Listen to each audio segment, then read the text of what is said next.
industrial development or homes is the choice at this point. Okay. Right, I'm ready. Well, okay, yeah, come forward. I Kendall. mean, if it's closed, Okay, I come on. just, you know, with respect, you know, at least if there's concerns that you all have, I mean, it would be nice to at least hear those to see if there's anything that we can do to convince, as opposed to just blindsided with a no vote. But now, you know, I'll leave that to you all. I just want to make that statement that if there's something that about this plan that you, but if there's no modifications that can be made or anything else, then we understand. So. Thank you. I guess I have one other. Oh, again, Tyler or Eric, remind me under the current PUD, the types of development that can occur today. Under the current is exactly what he was speaking, industrial and commercial. Such as? Garages, restaurants, stores, you know, all of those, including outside storage and industrial, you know, storage of vehicles and whatever, you know, can be in that position. And in either case, you know, they're going to cut the trees down, they make the lots. The trees are going to go. Either way, if you leave it like it is or you change it. For that development, 2015 PUD, the trees are going to go. That was approved years ago. So. You know, I want to mention also that whatever this commission recommends, it has to go to the Board of County Commissioners. So we make a recommendation, but we don't have the final say in this anyway, just as an information item. That's correct. Shall we continue with the vote, or? So just for clarification Okay. purposes, we are voting not to change the zoning, correct, on this one? We're not. As I understand it, if you vote yes, then the zoning stays the same. And if you vote no, then that motion fails and we would have to vote again to approve. Is that correct? No. It would be approved by default because we voted not to deny, so by not denying, we approve. Correct?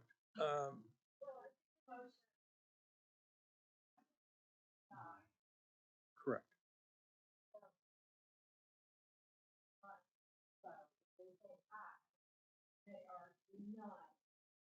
Okay. Right. So then what happened? Okay. Well, let's.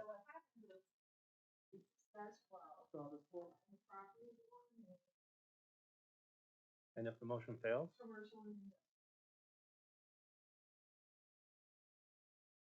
So if we take the vote and let's say it's 2 to deny and 4 not to deny.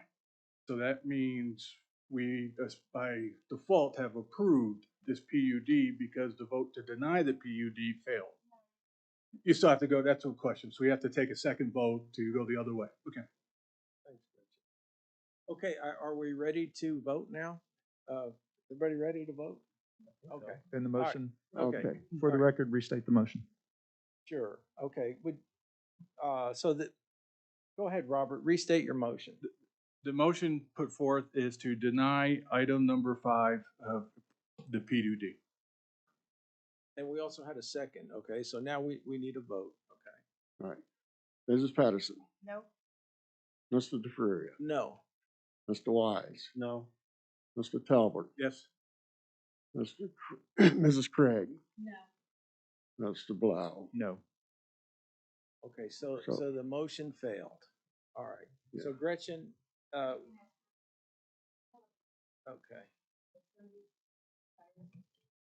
Approved. Okay. All right. Thank you. All right. I need a motion, a second motion to approve. Since the motion to deny was defeated, does anyone want to make a motion to approve item number 5? I'll move that. Do I have a second? Okay, roll call, Tyler. Mrs. Patterson, Yes. Mr. DeFuria, Yes. Mr. Wise, Yes. Mr. Talbot, No. Mrs. Craig. Yes. Mr. Blau. Yes. Okay, it's approved. Move on to item number 6. Discussion and possible action to approve or deny the general plat of Kingsley. Yes, Staff report. this is basically the general layout of the PUD. Just basic design here. There's no engineering factors other than the discussion about the right-of-way. I'm not right-of-way, the setbacks. But this is what you have before you. The setbacks on Coltrane will be important to us because we preserve those section line roads in case they ever have to be 4-lane. That's why you have such a wide setback requirement. So when he brings a preliminary plat, he'll address that. It's not really. So we don't address it with the general plat? No, it's just a general. You can make any suggestions, whatever you want, comments, but it's just a general. There's nothing in stone on the general plat. Yeah, 'cause you'll get to vote on the preliminary plats. Yeah. I'm just telling the applicant he probably needs to fix that before he brings them. Okay, thanks, Stacy. Okay, Kendall, you want to come forward and speak in favor of your proposal for the general plat? Yeah, for brevity's sake, I won't, I think we've talked about it for the most part, but, again, it's 25 lots, 50 units. We did, like I say, it's 60-foot right-of-ways. We certainly, I think we'll meet for the Coltrane, the building setback off of it for sure. I think our request was internal. But again, I'll leave that for feedback from you all. If 35 from the right-of-way is not reasonable, we'll certainly meet your code. But we've got 3 different common areas, yields over 15%. Common area that meets the PUD requirements, but those also contain detention ponds. We have kind of a ridge in the middle, and you know, the majority, about 15 acres of it, drains back to the west, and so we're detaining in that northwest corner. Then some smaller basins, 2 acres to the northeast, and about 4 acres to the southeast. So got detention accounted for, and I think we obviously meet all your subregs, and so be happy to answer any questions, ask for your approval. Okay, I've got a question Sure. about the sidewalk to the common area. Mm-hmm. So, could you sort of point it out on that map? Yeah, what we'll do, or what our proposal is, through the PUD was, you can see in basically to those 3 common areas on the northwest, the northeast, and the southeast, we're gonna provide access through a sidewalk and pedestrian access way from the street to those common areas. Does that make sense? Okay, so one of those common areas is to the back. In other words, from however many feet from Coltrane. So the sidewalk would go from Coltrane all the way to the. From the interior street to that common area. Okay, okay. Right, yeah, so those, from the interior street into those common areas. All right, so for any of the residents to get to the common area, they'd have to basically walk through in the street to get to the sidewalk. That's correct. Because, you know, again, we've got a small addition, 25 lots. There's, when you look at it from a capacity analysis of traffic, there's very little to any traffic on the streets. So something that small, I mean, typically that's what we propose these rural section streets because there's a certain feel that we're trying to hit, make it feel a little bit more like a rural setting. So the sidewalks work against us a little bit on that. So we typically let them walk down the streets, but then we provide a path from the street to the common areas. You say 25 lots, but you've still got 50 families and 50 families worth of cars. Correct. There's 50 units, but still from a, quote, traffic standpoint, that's very minimal, interior to a subdivision. And I saw there was something in there about the maintenance, that it would be the property owner or a homeowners association, to perform the maintenance. So at this point, there's no homeowners association. And so would these units be sold as individual units where they would have an individual deed to their property? Each owner would have their own deed? Yeah, the structure is on one lot, so the whole structure has to be owned by one entity. This is not a development where you split and have a partition wall and two different owners. So the whole structure, there are two family units, but they'll be under one ownership. What's typical nowadays, I was visiting with Eric earlier, there's a huge market now for a lot of people that they own the structure, they live in it, so the owner occupies it, but then they lease out the other half. Okay, all right. And as far as the sidewalk too, when I mentioned that they'd walk down the street, obviously on this type of development, you've got a significant shoulder. So they walk next to the street is the point. Okay, all right. Other questions for Kendall? Okay, thank you, Kendall. Thank you. All right. Is there anyone here who wants to speak against this? Okay, come forward, state your name and address, please.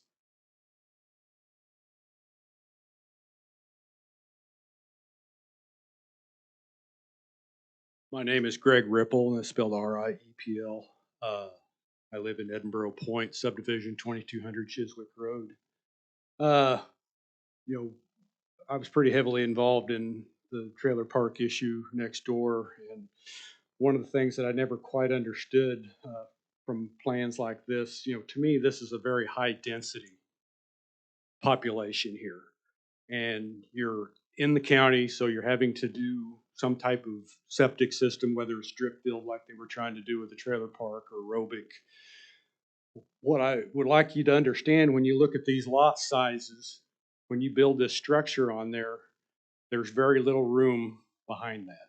These people are basically going to be living in their septic field. There's very little room behind these things. And I think that's something that you ought to consider when you look at the density of these lots here. If you're going to do any type of surface aerobic or septic disposal type system, these people are going to be living in their septic field. It's going to be right behind the house. So I just thought that I would point that out to you. Okay, thank you. Thank you.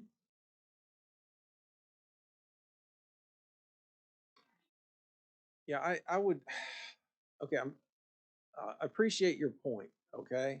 And I know that, you know, on these aerobic systems, you know, when they spray onto the lawn, if, you know, if they're not properly maintained, yeah, you're gonna have a bad smell. So, and I guess it's up to the owner or the homeowners association. Well, Kendall, could you answer that? So if, let's say one of the residents, one of the owners of this duplex who's responsible for this septic system, okay, and they're not maintaining it properly. And now the neighbors on one side or the other, you know, they're complaining about a smell, right? Because Covenants and restrictions is typically how we'd address that. Through the, you know, just like any other neighborhood, when you buy into that neighborhood, there's going to be certain dues that you're going to pay. There's going to be certain rights that you are forced into in regards to that can be controlled by the homeowners association.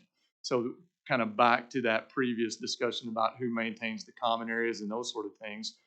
There'll be an HOA established, and then the HOA maintains the common areas. Now, each individual owner of the structure is responsible for their aerobic system, but through that covenant, you can have provisions to make sure that those are accounted for and maintained properly for the benefit of the whole neighborhood.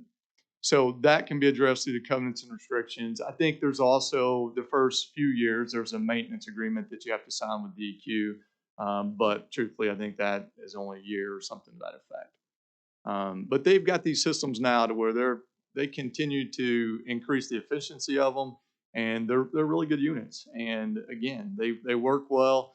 The issue about the backyards, these with half-acre lots, but the way we've already analyzed it with the worst case with soil conditions, and we have more than double the area in the backyard that we need for a spray field.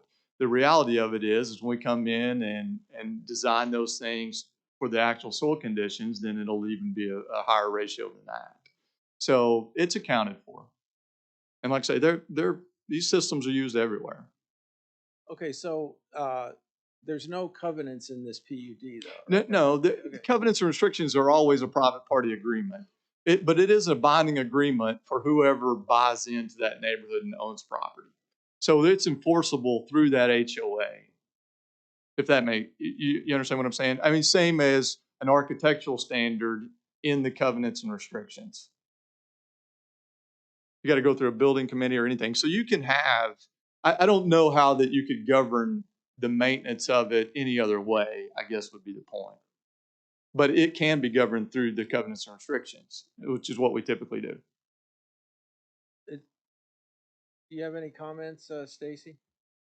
Well, I think if you desire to approve this general plat, I'd make it subject to DEQ approval, because DEQ will review this set of plans.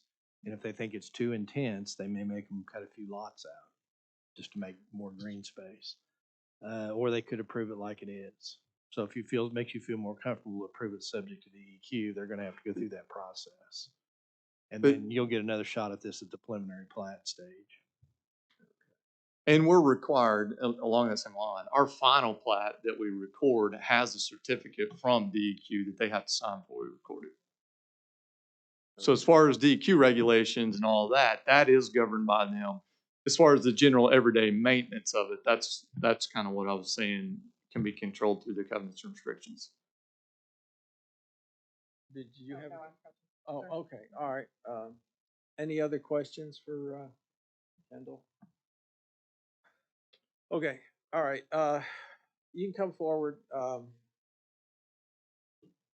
Just state your name again, please. Dave Maleko, MLEKO, 2014 Chiswick, Edinburgh Point. So what I just heard was I, as an individual, could go in here and buy one of the units, which is 2-family, correct? 3-by-1. I can buy a lot. So if I lived in California, I could come in here as an investment and buy a lot. Okay? And so then I'm responsible in California for doing the septic. Yeah, because I own the lot. Okay. Be aware. Thank you.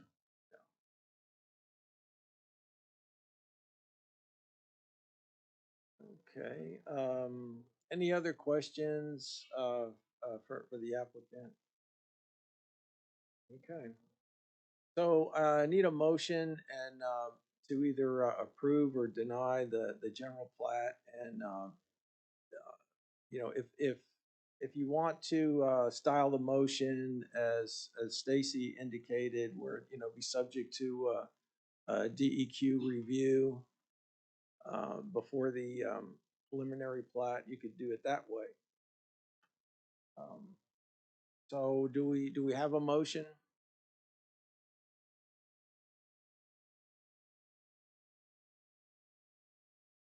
Yeah, okay. Stacy, you did say that we would have, once we got more detailed, the next plat, we would have another shot at making sure that, okay. And I move, subject to DEQ approval, I move to approve. Is there a second? I'll second. Okay, roll call, Tyler. Mrs. Patterson, Yes. Mr. DeFuria, Yes. Mr. Wise, Yes. Mr. Talbot, No. Mrs. Craig, and Mr. Blau. It's approved. The general plat is approved. Thank you all. Okay, item number 7 is a discussion and possible action to receive the January 2022 fee fund report. It's in our packet. Yeah, the fee fund report is in your packet, and it's gone along with the last few months. I make a motion to approve and accept. Second. Roll call, Tyler. Mrs. Patterson, Yes. Mr. DeFuria, Yes. Mr. Wise, Yes. Mr. Talbot, Yes. Mrs. Craig, and Mr. Blau. Item number 8 is a informational item. It's an update regarding the state stormwater permit OKR04 reissuance and in its effects on Oklahoma County stormwater management plan. Eric Brandt will present. Absolutely.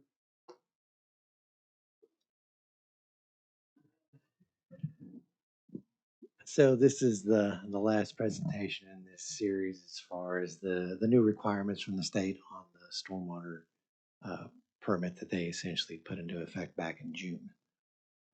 These are the items that we've covered. We've covered public education. Like I said, the industrial stormwater doesn't apply to us since we're considered a Category 1 community.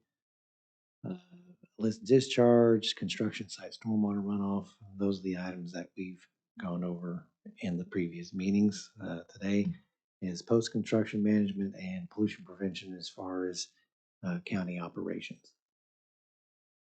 Again, this is just a map of the county. Really, the area that we're concerned with the most is the urbanized area, but like I said in previous presentations, we apply these regulations all across the county as this urbanized area continues to grow in the northwest part of the county and in the southeast part of the county.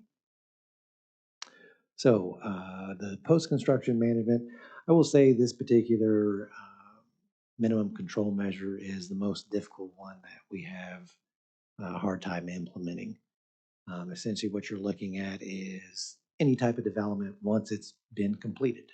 How do you maintain the items that have been put in there as far as stormwater items that are permanent, let's say maintenance of ponds. Those things are permanent items that a lot of times the county, or all the time essentially, we have no control over, especially in private subdivisions. So one of the things that we've looked at, along with the other requirements here, I mean, the county's had a regulation in place for quite some time now. But one of the things that we've looked at is in regards to operation and maintenance of these is including essentially a manual, if you will, that is given to the homeowners association once the development is complete. Now we've only had one that have written to this point.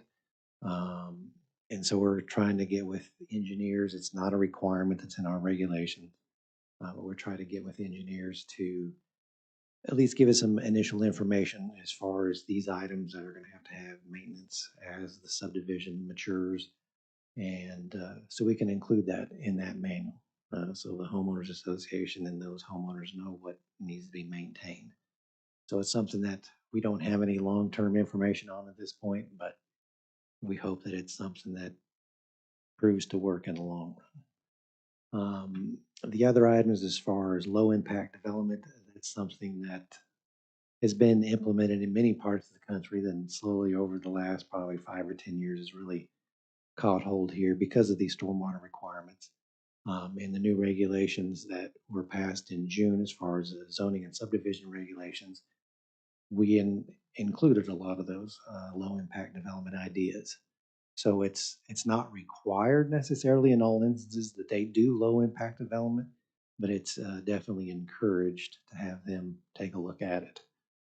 Especially, I think most places you can kind of get these low impact ideas is parking lots. A lot of times you'll use bioswales or rain gardens. Essentially, the parking lot itself will drain to a common large area where there is grass or trees or bushes, and it filters out a lot of those illicit things that are in there, oil, chemicals, those sort of things. So just to kind of give you a quick idea of one of the things that we've added to our regulations. This is a map of all the rivers, the major streams, minor streams that are in our jurisdiction. Everything in the white is what is ours. The pink line is rivers that are in our jurisdiction, and what we've included in our regulation is a 150-foot setback from those rivers, from the center line of those rivers. That's going to give us additional buffer area to essentially filter out a lot of sediment, any type of non-point source pollution that may come from a particular lot in a subdivision, or if it's something just an agricultural type of operation, it gives it time to kind of settle out of that water as it goes towards the creek, or a river in this case, I'm sorry. And then if you see the big blue lines that are on there, the bold lines, that's what we consider major streams. We have a 100-foot setback that we've added to those. And then on the green streams that you see there, we have a 50-foot setback. So that's one of the things that we've added to the regulation, just to kind of give you a quick example.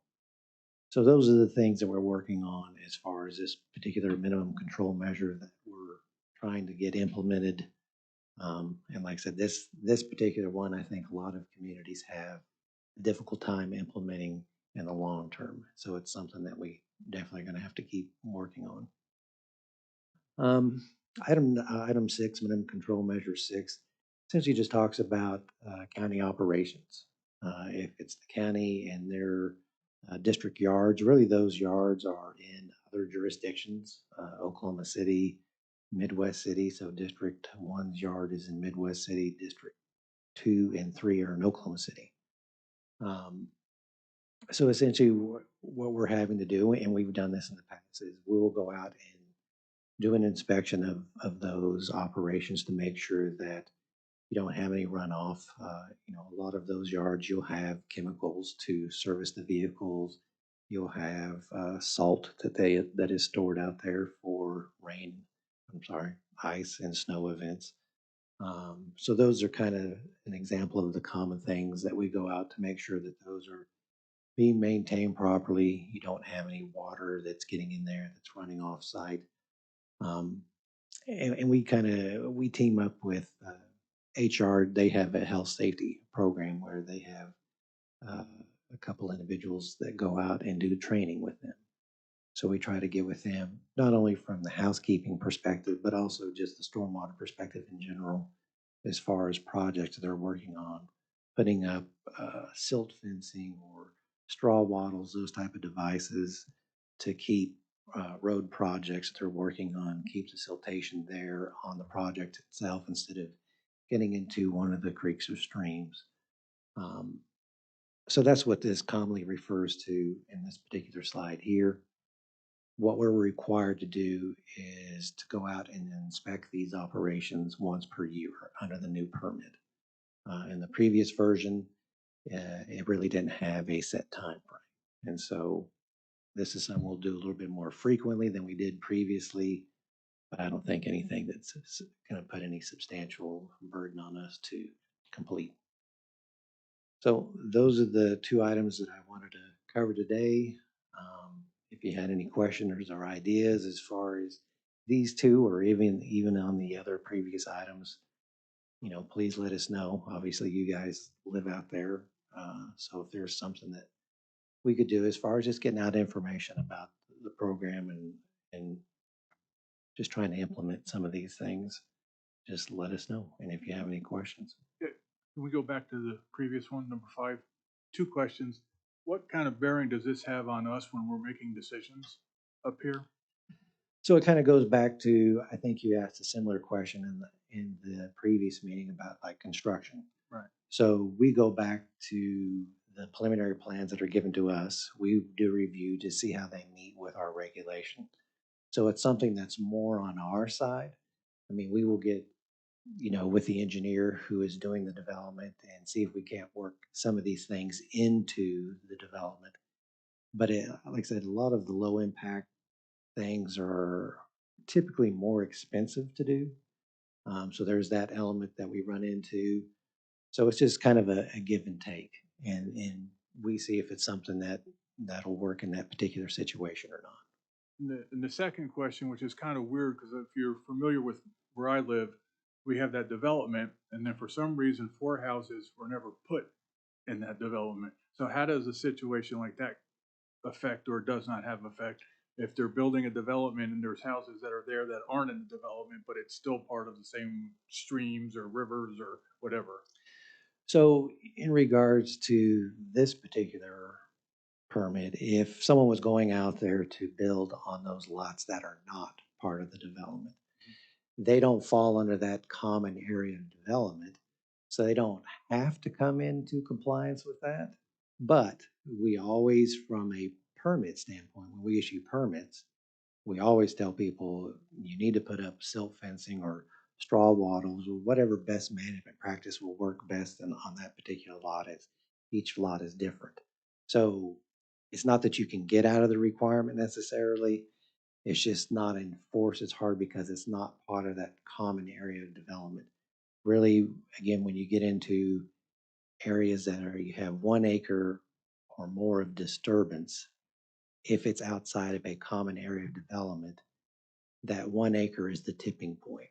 So if they're disturbing that 1 acre or more on these lots that are outside of the development, they have to come into compliance. So it really just depends on how much they're disturbing.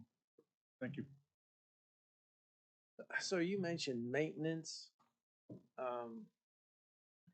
So if, okay, let's say, the developer, or whoever owns this property, you know, that doesn't do the maintenance, what, I mean, Well, I mean, kind of typically, just give us a scenario, let's say, of, you know, let's say the owner is not performing the maintenance. sure. So let's say that we move forward with these maintenance manuals that I mentioned on these newer subdivisions. So typically these ponds or these best management practices that are permanent, that are in a subdivision, it's going to take quite some time for there to be an issue. Essentially, it's going to be silt that's built up over years.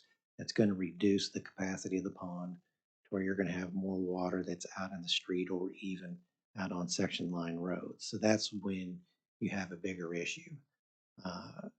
So if that was to come to be, we would essentially approach that particular subdivision, whoever is in charge of the HOA at that time, to let them know, you know, we're having X, Y, and Z issues. We feel as though that if you maintain these certain items in the subdivision, it will minimize or eliminate a lot of the issues that we're having in the neighborhood, or let's say along a section line road. Give them an opportunity to go through there and do the proper maintenance. You know, from that point, we usually get help with DEQ as far as enforcement a lot of the time. So we would probably get them involved if it was something that was serious enough that we weren't getting any action on their part. I would say developments at this point, we really haven't had any issue. Like I said, a lot of these siltation maintenance issues as far as these type of items are much further down the road commonly than once the subdivision is put in. I mean, really, the fourth minimum control measure has to do with those particular items while it's being built. So one of the things that we do that I mentioned in the previous presentation is we actually go out there to do the inspection on those subdivisions right after all the improvements are completed. So if there's any issues that we have as far as areas that are not being stabilized, as far as putting grass or trees or whatever the case is back to stabilize that area, we let them know. So, right, and we have bonds if that's something they don't want to do, but you know that's very rare.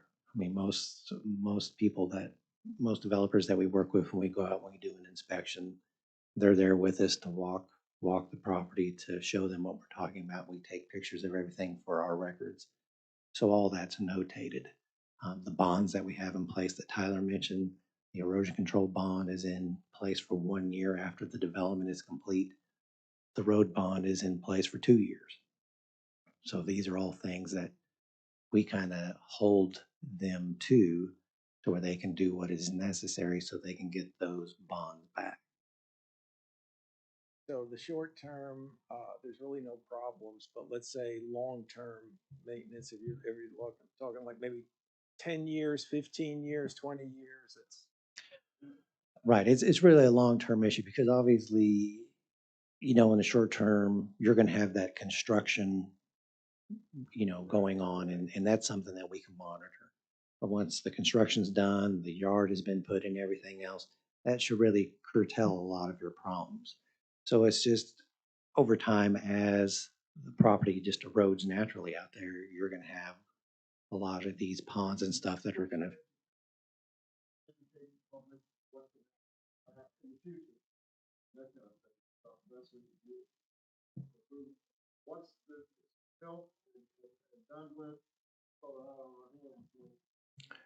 Right. Right.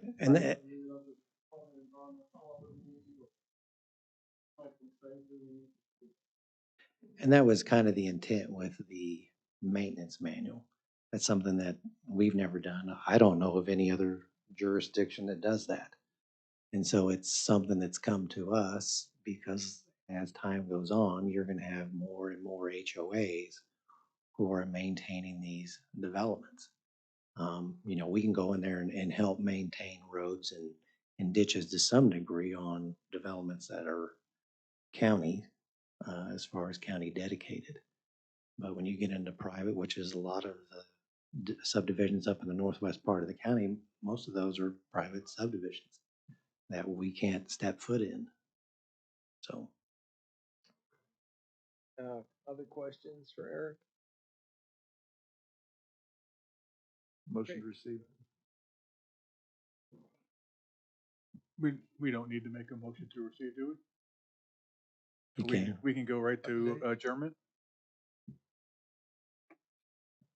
Okay, thanks, Eric. Thanks. Or did you have anything else to say? No, no, that's all. Is that correct, correction? We don't need. Okay, I second. I second. When- All right, well- I'm sorry, did somebody make Joe? Motion to receive the Yes. report Okay, from Eric. okay, Yeah. all right. I didn't hear. Okay. I forgot who seconded that time. Who seconded? Using the mic, so. Talbot, okay, okay. Mrs. Patterson, Mr. DeFuria. Yes. Mr. Wise. Yes. Mr. Talbot. Yes. Mrs. Craig. And Mr. Blau. Okay. Any new business from anybody? Item number 9 is new business in accordance with the Open Meeting Act, Section 311.9. New business is defined as any matter not known about or which could not have been reasonably foreseen prior to the time of posting the agenda. So is there any new business? All right. Hearing none, we'll move on to item number 10 is adjournment. Need a motion. I make a motion to adjourn. Second. Roll call. Mrs. Patterson. And Mr. DeFuria. Yes. Mr. Wise. Yes. Mr. Talbot. Yes. Mrs. Craig. Mr. Blau. And we're adjourned. Okay, we are adjourned.